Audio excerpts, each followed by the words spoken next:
Masks of the Masquerade by xxImpressions. Chapter 3. And what has captured your attention so thoroughly, my son? Asked the Dowager Viscountess as she watched her eldest stare out the window of their home with much intensity.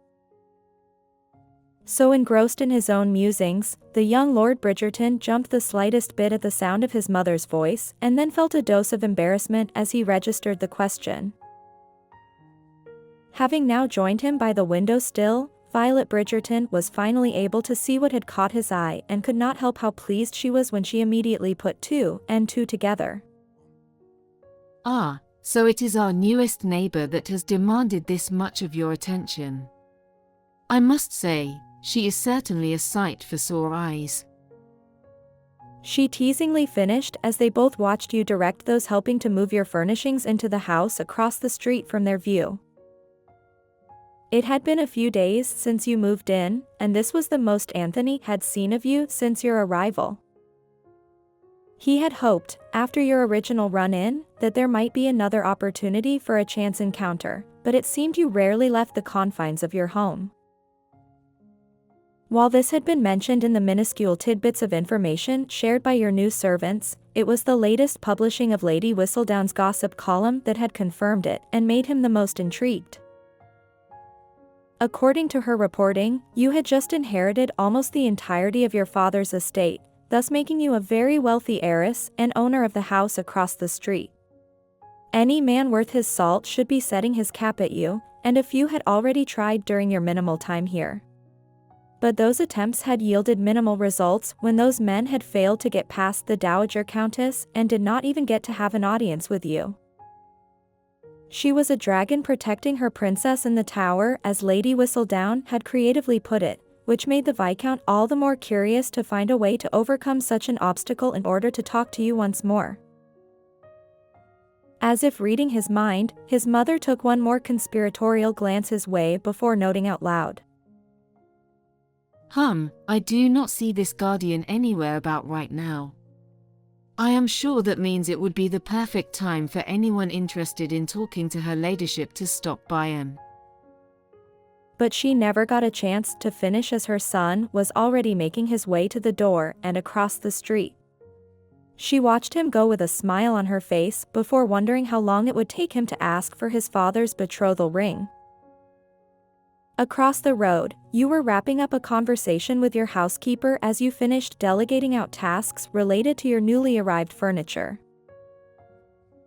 And once the maids have finished in the drawing room, please have the footman lay down the new carpet. The older woman gave a nod of understanding before being dismissed with a bow. You were about to follow her inside after taking one last glance around to make sure you had not missed anything when you heard the sound of a familiar voice behind you. I hope everything survived its journey from the countryside. Turning, you were surprised to find your handsome neighbor standing on the sidewalk with a casual but confident air about him.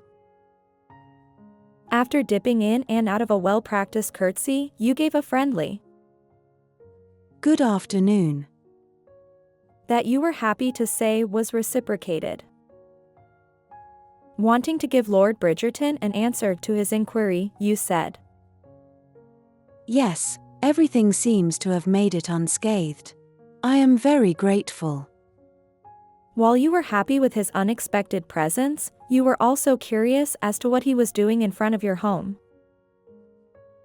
The question must have been on your face because your neighbor then replied, I am glad to hear it. I was merely wondering if, as a gentleman, there was anything I could do to offer some assistance with your labors. Touched, you were honest in your response. My mother and I have almost finished sorting everything out with the help of our staff, but I very much appreciate your willingness to volunteer your efforts. At the mention of your apparent guardian, Anthony tried to come off as nonchalant as he asked, Ah yes, and where is the Dowager Countess presently? Not really giving your answer much thought, you said. Last I heard, she was overseeing the dining room arrangements inside. but that was some time ago, so I am not sure if she is still.